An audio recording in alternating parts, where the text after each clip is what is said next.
Hayley here talking about how to manage anxiety. If you haven't watched our first chat live, I have added a link on my previous post. It's a must watch. Hayley's story is extremely powerful and very, very inspiring. I am very inspired by her story, how she took control of her health. And we're going to start today, just for the people that haven't watched the previous video, with a little overview of Hayley's story, so you understand, how she can actually have the lived experience to give you tips and tools to manage your anxiety. I think it's very powerful when people take control and they walk their talk and they practice what they preach, so people know that when they start doing those things, it might work for them as well. Hi Hayley, how are you? Hi Angelica, I'm good, thank you. How are you? I'm good. Thank you so much for being here again with us. I really appreciate your time and all your knowledge as well. So thank you so much. So if you could please just give us like a snapshot of your story around anxiety, so people understand and get their heads around like where it started and where you are at with at the moment. That'll be awesome. Yeah, so it started around 8 years ago when I actually knew that it was anxiety. And so I had my first panic attack around 8 years ago when I was actually on holiday in Bali, which, yeah, is very unconventional. I was not feeling overwhelmed or stressed at the time. And then that's when I experienced my first panic attack, and I didn't know what it was that I was experiencing. So I had to go through lots of different tests over those first few months after that initial panic attack. And yeah, it just kind of kept happening over and over again. And then I officially got the diagnosis a few months later of generalized anxiety. So yeah, since then I was kind of working on dealing with that diagnosis and what that looked like in terms of how I could manage it going forward, because it was impacting my day-to-day life. So yeah, I saw a psychologist. I did a lot of self-discovery and reflection of my own thoughts and thought patterns. And yeah, just spent a lot of time learning about mental health and anxiety as well. Awesome. And I think what I really found very inspiring is that, and again, we're not saying that what's right or wrong here, we're just No, talking about your own experience, exactly. is that you were offered medication, but at the time you decided to kind of see if you could manage yourself, right? Yeah, that's exactly right. I decided that if I could avoid taking medication, I absolutely would. Obviously, if I needed it, I would take it. But I decided that if I could manage it myself and not go down the medication route, then yeah, I will try my hardest to do that.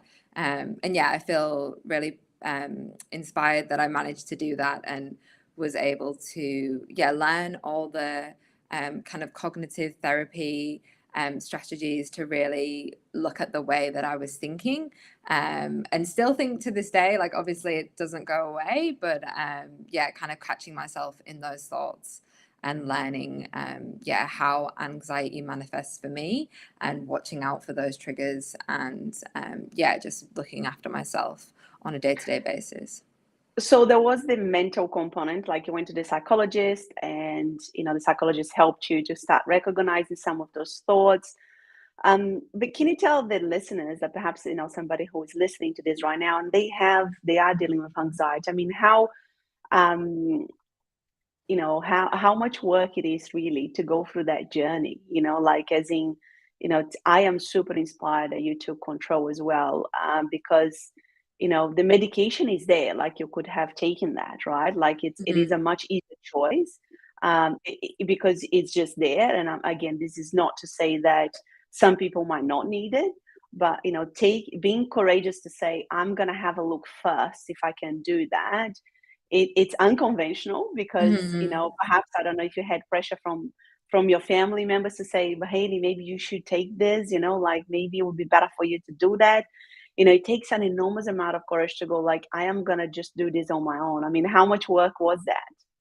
Yeah, it was definitely a lot of work, but I think that's definitely my personality to kind of do. I love research. I suppose that's why I'm in the job that I'm in. I love researching. So for me, it was something that I was kind of wanting to do and learn more about, and really take the time to understand what was going on within my mind and my body, and like how everything was kind of affecting my day-to-day life, and why, and really wanted to pinpoint exactly how I could change that, and how I could, I didn't want to just go, okay, I'll take this medication and everything will be gone, because I didn't believe that. I kind of believed that it was within the mindset as well, and me changing maybe my day-to-day habits, or like I say, those thought patterns. I thought, medication might relieve me from the symptoms, but it's not going to relieve me from what's actually going on in my mind. That's true. So yeah, I really to kind of look into that, and like I say, it's kind of my personality, because I am interested in that stuff as well. So I think that helped. But yeah, it was definitely a lot of work, and like I say, it's not gone away. Like, it's not, I'm sat here and I'm anxiety free. That's not what I'm saying. I'm very much still living with my diagnosis, but it's just not, I've managed to control it to a level where it's not disrupting my day-to-day life like it was 7 years ago. So yeah, that's amazing. That's really, really powerful. And when you talk about, like, you wanted to find out what was going on in your body and mind, I mean, before your diagnosis, you mentioned on our last chat that you were very healthy already, right? You exercise, you ate healthily. When did you start making the connection that whatever you were doing physically, like the eating, the exercise, or whatever that you were doing, it actually affected your anxiety? yeah, I think for me, like I say, it kind of comes easy for me in terms of, I do like to eat healthy and I do like to live a healthier lifestyle. But yeah, if I do notice me slipping off of that and not looking after myself, and do, like, if I do take a break from exercise, then yeah, I can definitely feel that impacting my mental health. Like, if, I'm so busy at work, and I can't do as much as I would usually do in terms of, like, even going outside for a walk, even like missing my daily walks in the mornings or on the evening, I can really feel that effect on my anxiety, and I just feel trapped almost. Like, I just need to get out and about and just have some space to think. So yeah, that's always been something that I'm quite conscious about, is just making sure that I do have time to eat what I like to eat, and do the things that for my body that I really enjoy doing. So for, like, me, that's going for a walk and dancing. There are my two things where I'm like, if I'm doing that, then my anxiety kind of starts to melt away a little bit. Yeah. And I think that's so important what you said. Like, it's not like you're sitting there and the whole thing has gone away, like, Yeah. completely, right? I feel the same about my cancer journey. Like, Yeah. some days I wake up and I don't want to exercise, and I have to remind myself, hey, you had cancer 5 years ago. You need to get up and you need to exercise. Yeah. And I think that, the idea that it's going to go away forever, it is, like I said, I don't believe that. Like, once you have some sort of um, you know, disease, not disease, but, like, something that it's not at ease in your body, something that it's like, has been not working in balance. You need to constantly be working towards that balance every single day, right? Like, it's Yeah. rebalancing yourself, like, for a walk, or exercising, dancing, whatever you're doing. What about food? What did you actually, although you're eating, like, healthy, did you started making that connection of, like, if I eat too much sugar, if I drink alcohol, that really messes me up the next day or two, whatever, did that also impacted, you started making that connection as well? Yeah, it's definitely an interesting one. Like, when I was probably going through the worst of my anxiety, if I did have like a heavy night of drinking, I would definitely wake up and my anxiety would be heightened the next morning. I would definitely feel worse. And even sometimes, like, I would then start to overthink the symptoms that I was getting, because, again, because my anxiety is so physical, that obviously when you have a hangover, you do have like a Yeah. headache and stuff. But then that would then manifest my anxiety, because I would then start to be like, oh, is this my anxiety or is this something else? Or, Yeah. and it would just heighten all of my symptoms. So I was definitely mindful about how I was feeling in terms of yeah, like the alcohol side of things and how that would affect me. And yeah, caffeine, I definitely have to be, I love coffee. Coffee is like one of my favorite drinks, but Yeah. if I have too much, I can definitely feel my anxiety heighten through the levels of caffeine that I've had during the day. So yeah, Wow. I just monitor that. Like I say, I really love coffee, so I don't say that I don't drink it, because I do. Yeah. But yeah, I'm just mindful of how much that can sometimes impact my anxiety if I do have too much caffeine. Yeah. Yeah. What about sugar? Did you notice a link between the sugar and how, the anxiety manifested as well, or you No, didn't eat not sugar so, before? yeah, not so much. Like, I don't really have a bad relationship with sugar or anything. I kind of Okay. eat in moderation. But yeah, I'm not too sure how that would impact anxiety, and if it, Yeah. yeah, and everyone's different, I suppose, in terms of their diet and stuff like that. So, Yeah. yeah. So, and what about sleep?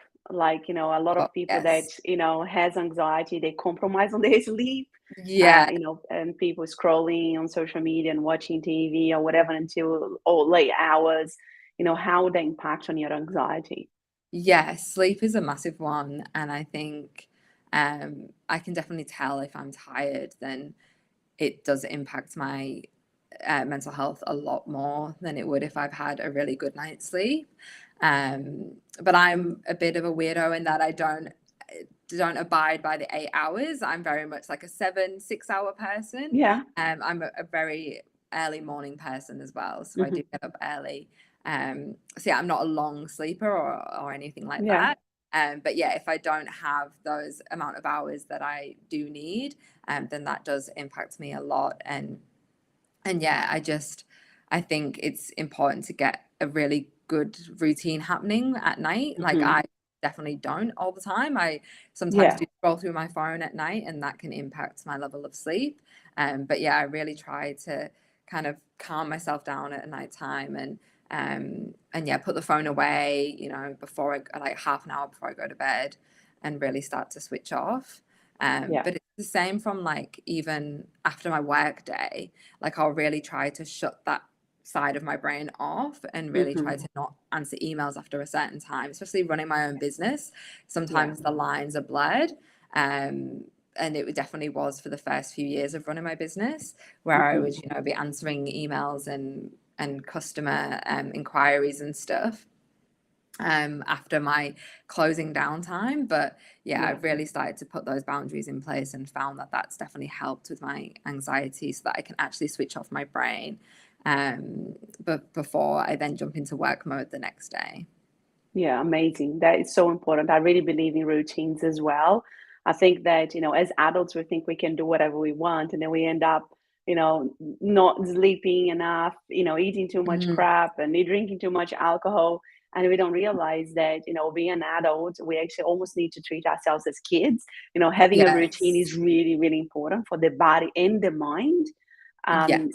If for any reason I have to work a little bit late, that impacts my sleep for sure. And I need my 8 hours of sleep. I'm not like you. I go to bed at 9 o'clock, and I try to turn my phone off at 7:30, so I don't. That's really good. Yeah, so I really don't. But my sleep's not impacted because it's such an important part of healing and restoring and all of that as well. Um, Yeah. and in regards to the mental side of things, are there any habits or any tools they use? Of course, you started understanding more about your own triggers, but is there anything that you do, like meditation or anything that you actually do Mm. to get on top of the mental state daily? Yeah, I think meditation can work really well. I go through phases where I'm really Yeah. into it and then kind of slope off. Yeah. But I do find that even if I do 5 to 10 minutes in a Hmm. day, that can just really help switch off my mind. But Hmm. something else that's been really helping recently is like journaling down like any thoughts that kind of come up, and even noticing the way that you speak to yourself. So even Hmm. writing down the thoughts that come up and then writing them down so that they're actually physically in front of you, and you say, wow, like this is how I'm thinking. And then kind of even breaking it down. So for me, sometimes it can be like overwhelming, like thoughts in terms of like kind of I can't say it. Yeah, catastrophize. Yeah. Yeah. And like, you know, really overthinking things that are probably never going to happen, but in my mind it feels so real, and I just overthink things to the next level. So sometimes I will even write exactly what I'm thinking and then really break down, okay, so what does this mean? Like, what if that did happen? Then what would that mean? And really like breaking it down so it's almost like a logical thought rather than me thinking like the worst case scenario and then breaking that down. So yeah, that's really helped. And then, like I say, you can actually see it on paper and be like, oh yeah, this is how I'm thinking, and that's not quite logical. Or no. if a friend told me that, what would I say? Yeah. So yeah, sometimes that has really helped me in terms of just breaking down those thought patterns and learning, like I say, what kind of triggers me in terms of my thoughts, and that I need to have every problem solved on the earth. And then like kind of putting that into retrospect of like, actually, I don't need to solve every single problem in my life right now. No, exactly. I think that's so powerful, because sometimes we're thinking those thoughts that are so not logical, that we started feeling like in our bodies so much stress, and our bodies are so constrained, and they like, and it's almost like the mental state has kind of changed the physical state. And I've worked with people with anxiety, and I've said, like, sometimes you just have to move your body because it's so intense in the body, that sensation. And I love what you said, when you started bullet pointing, as opposed to having this black cloud following you around of mess, like that you don't know what it is, even know what it is. And you're like, wait a second, like, this is like insane. Like, why am I even thinking that? Like, that's, that is not even logical, right? No, exactly. And also accept, one of the biggest things is like accepting that I can't control everything. Like I say, I always want to solve all my problems in one hit and try and control everything about my life.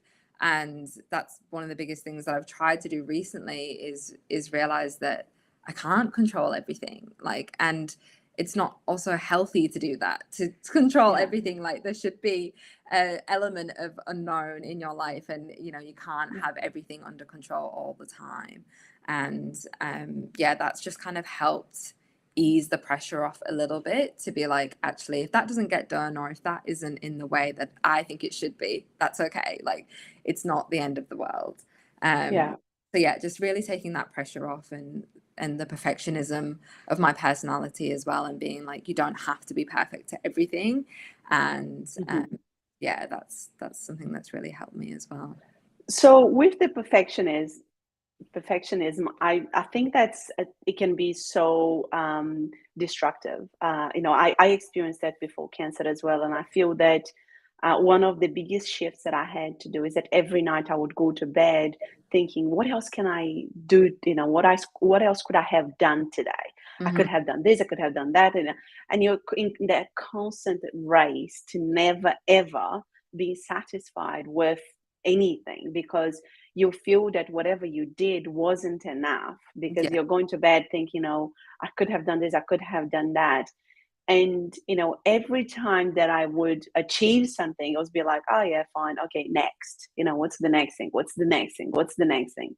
Which again, it is just is so self-destructive, because even the effort to getting that thing, you don't celebrate that, you don't pat yourself at the back, you don't acknowledge yourself, and you build this relationship. I always say to my clients, it's like you're whipping yourself on your back, like, constantly, because whatever you're doing is just not enough. How did you change? What are the things that you have done in the past to change that perception of yourself? Yeah, I mean, good question. I think it's kind of a lot of self-reflection in terms of like, why do I, first of all, starting out why I feel that way. Like, why do I feel like I have to be this perfect person? Like, who was told me that? And has anyone kind of said, Hayley, you have to be this person? Or is that something that I've put on myself? And where has this even like literally come from? And then also, like you say, doing the small things, and doing the small, like looking at what you've achieved already and being like, wow, I've actually achieved a lot. Like even yesterday I was speaking to a friend and I catch myself in my thought because I said, oh, you know, it's already July and I feel like I've not achieved half the things that I wanted to in my business at this time. And then later on in the conversation, I was reflecting on all the things that I've done. And I was like, she was like, see, you've actually done a lot and you've probably not even realized. And it's so true, because there's things that I feel like, oh, maybe I haven't achieved that thing yet, but I've forgotten about all the other things that I have achieved. So yeah, I've got to catch myself. And like I say, even people catching you out on what you've said as well, has really helped as well. Like that's been life-changing, to be like, actually, let's stop and look at what I've already achieved. And yeah, just taking, like I say, just taking that pressure off and being like, where has this perfectionism come from? And I think it's, like I say, probably never going to go away, because that is part of my personality. But yeah, really accepting that I don't have to be perfect in every aspect of my life, and setting myself goals that are achievable rather than standard, like comparing myself to everyone else and what they're doing, and actually going, actually, what does Hayley want to achieve in the next month?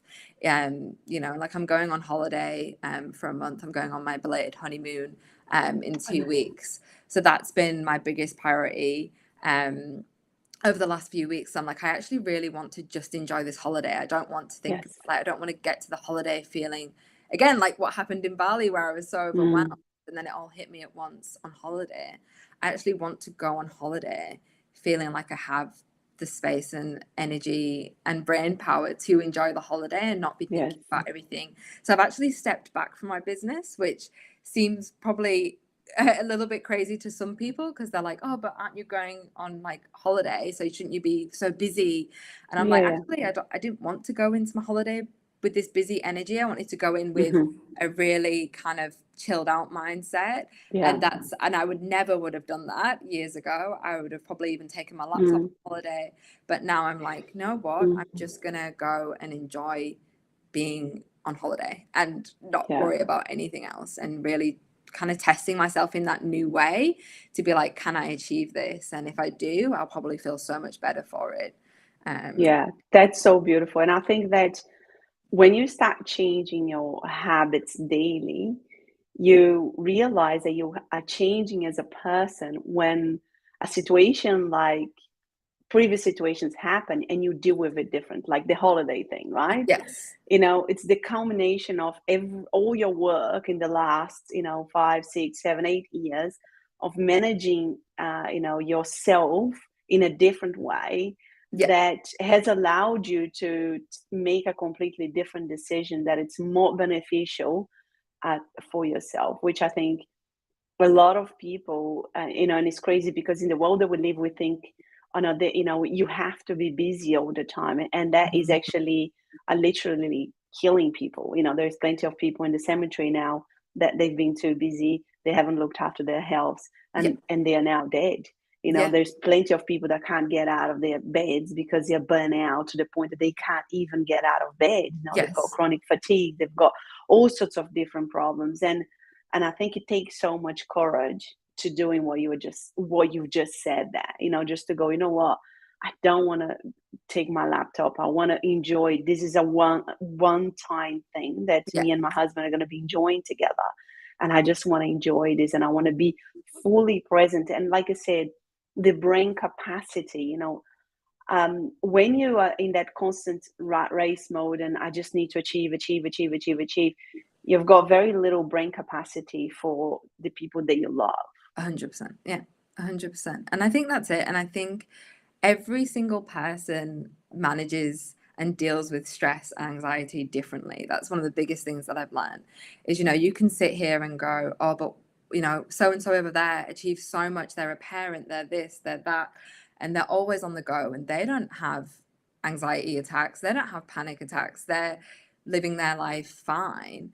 And, their health isn't impacted at all. And I'm sat here and I can't even manage a full-time, job without having, feeling stressed and anxious. And I think that's one of the hardest things that I've had to deal with, is be like, I'm actually not like, there's people who are a lot busier than me, and I don't understand why I'm feeling this way. But yeah, it's just different personality types, different ways that anxiety manifests in people's minds, and what you can physically and mentally deal with is completely different to what someone else can physically and mentally deal with. And that's taken me years to realize that, and really fully appreciate that, yeah, maybe I can't always be on the go, and you know, have to kind of give myself set projects and be like, once I've done that one, then I can move on to the next thing. And giving myself that permission to not have to follow what everyone else is doing, and just do what feels right for me. And I think that's how I've kind of kept well recently as well, is just being a bit more strict in that, and yeah, kind of listening to my mind and body a lot more, and being in tune, where I definitely wasn't 7 years ago. I was definitely not. So yeah, how do you, I think that is so important, especially in the social media age, right? When you see that, you know, that person that is busy that you've just described, she's got children, she's got a business, but the truth is, you know, me and you don't know how every person is living 4 doors, right? And yes, that is where the reality is, you know, that, you know, the social media only shows, you know, look at my life is perfect. But how, you know, people are living behind their closed doors is another story. How do you, you know, I think I'm like 10, 15 years older than you. So how do you go about, you know, living with that frame of mind without letting social media affect you that much? Because, you know, I didn't grow up with social media in a way. So, and I'm actually quite disciplined. I can distance myself. I don't scroll. I don't do stuff like that. But how do you actually go, wait a second, you know, I need to focus on my life and what I need to do?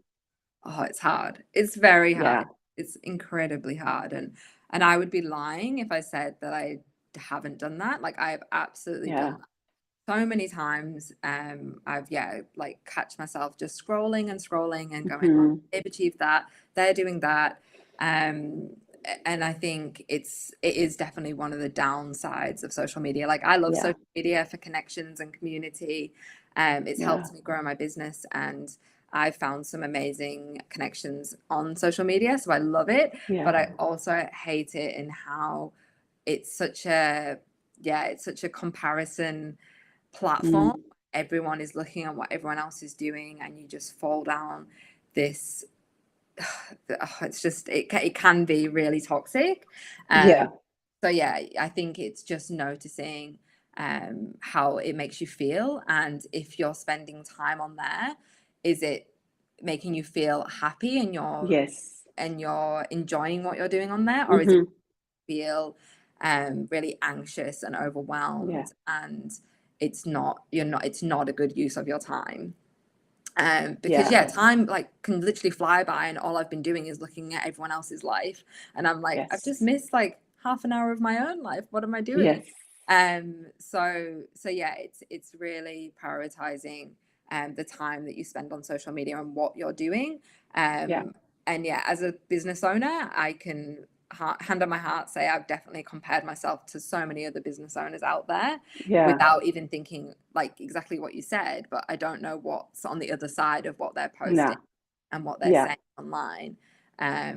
So yeah, and I think that's why I always vow that when I do post on my own social media in my business, I am really now open to showing a little The bit truth. more raw and real content Yeah. on there, and not just showing my highlight reels, because yeah, I think that's important to open those conversations online, and make that a little bit more, yeah, kind of known that you're not the only one feeling that way as well. And Yeah.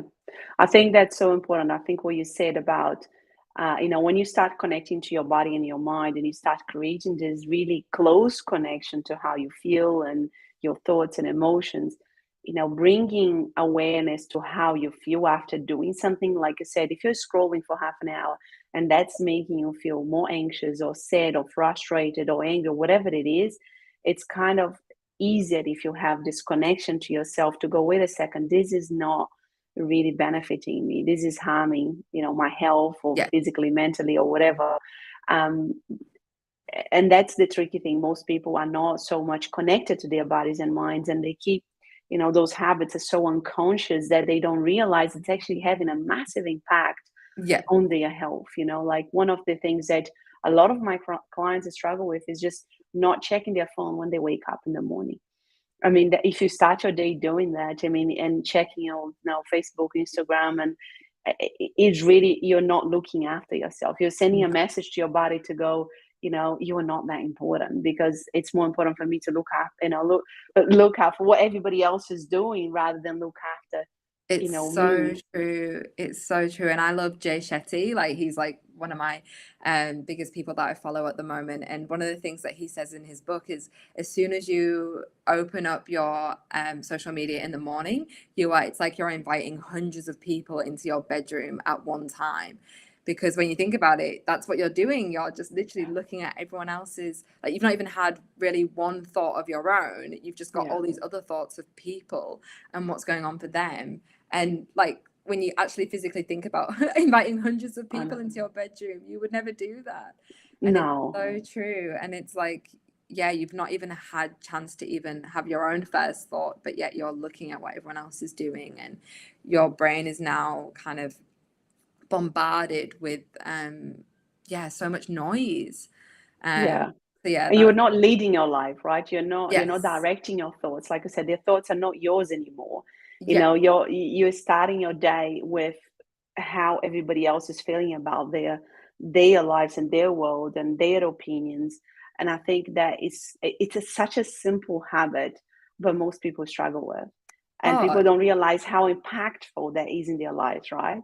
100%. And like, another thing that I've stopped it. So I used to watch the news every morning, or at least Oh, the news every morning, because I studied journalism. So it was kind of, oh yeah, brought on me that I had to always watch the news and look at what was happening in the world. And I don't think that's necessarily a bad thing. But when you're looking at it every single morning, I didn't realize the impact that was having on my mood, like, especially if it was, a lot of the news is obviously negative.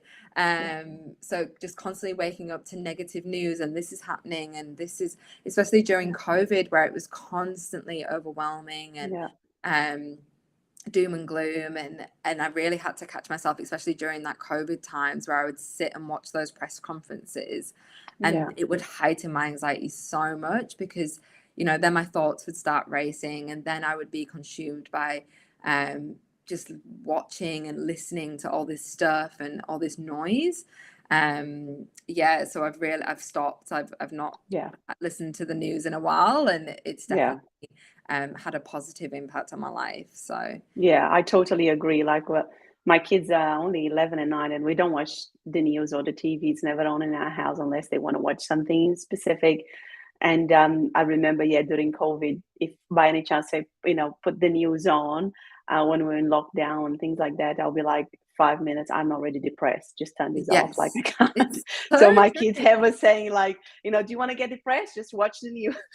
It's so true. It's really true. Unfortunately, that's, like, obviously it's important to be connected with the world and what's happening. Like, I don't disagree with that, but just make sure you're getting your news from somewhere, like, that's not feeding your day-to-day life and impacting you. Like, obviously that was really impacting me when I was watching it every morning, and that was the first thing that I was hearing. Like, that's not good. So my ideal morning is at least getting outside in the morning and going for a walk, or putting a yoga on and doing some stretches, or just prioritizing myself for that first half an hour.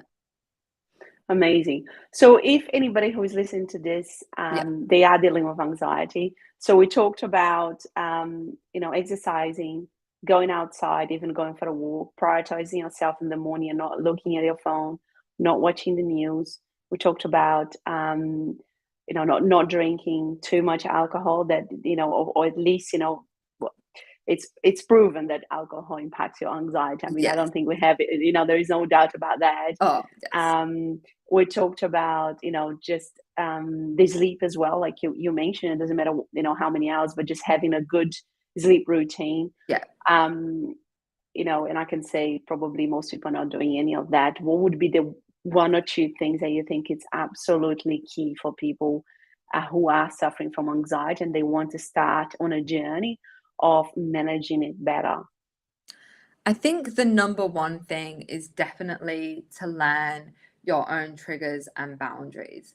I think that's the number one thing that's changed my life, and the way that I now deal with my anxiety is really understanding what triggers me, and also the boundaries that I need to put in place. Like I said, not taking on too much within my business, and really setting myself those goals, but not all at once, and being like, once I've hit that goal, then I can move on to the next one.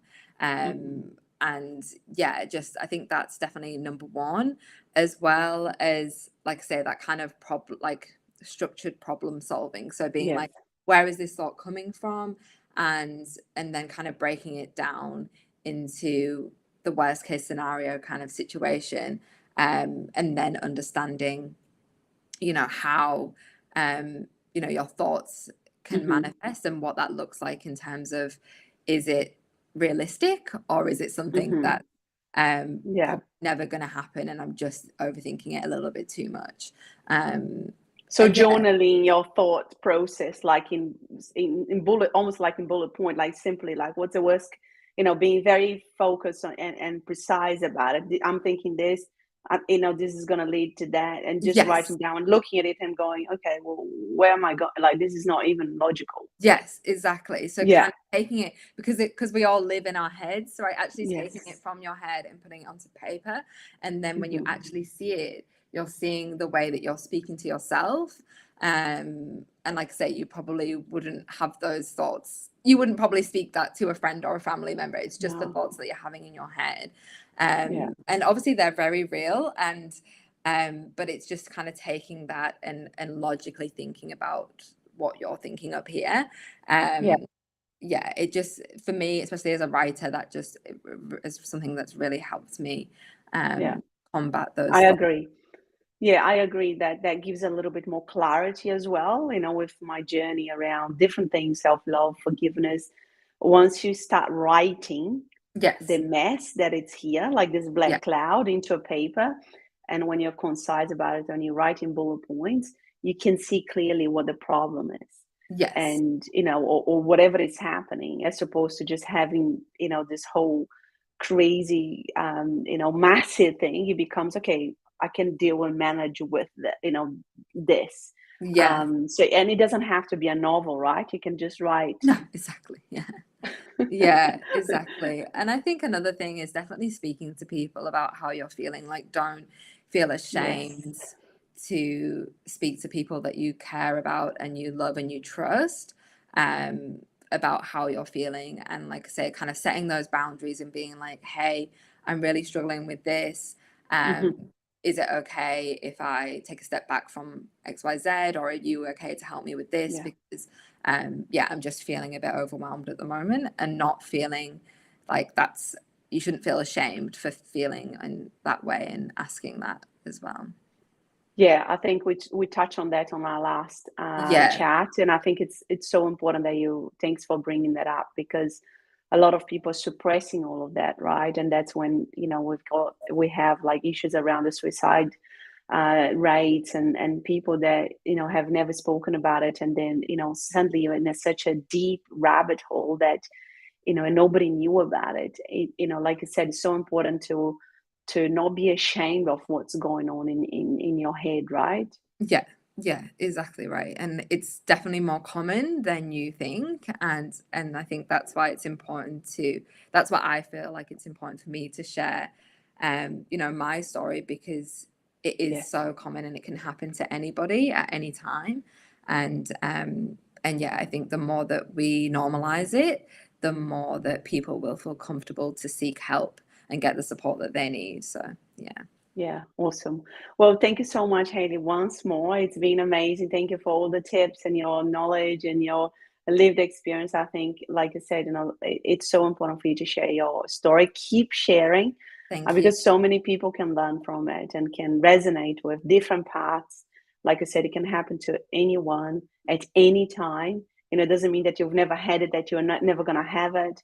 There's no judgment around anything around that. It's just about how you're going to move forward with it, right? Yeah, exactly right. Thank you so much, Hayley.